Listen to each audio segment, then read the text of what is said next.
better find some poor soil somewhere else. Well, let's fly this coop. Right, Robin? I should say, what in hospitality? Wouldn't you say, Mom? We'll never accept a lunch invitation here again, then.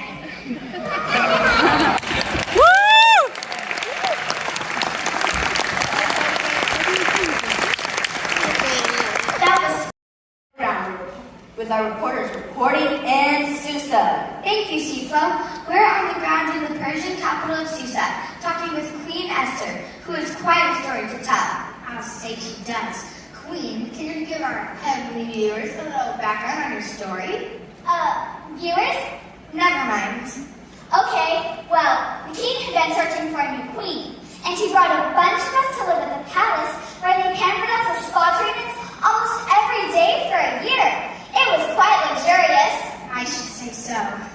And then, can you believe, out of all those girls, the king picked me to be his queen? That's quite an honor, but I understand that you're facing what could be a life and death situation. Can you tell us more? Before I became queen, my cousin Mordecai made me promise not to tell anyone that I'm a Hebrew. But now, there's a horrible man named Haman working for the king who wants to kill all the Jewish people. Unbelievable! Can you talk to the king about it? We have very specific laws here. Even as queen, I'm not allowed to go see the king unless he invites me.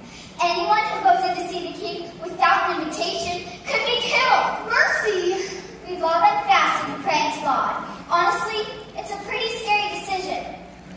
But Mordecai says that this may even be the reason I became queen. For this very moment,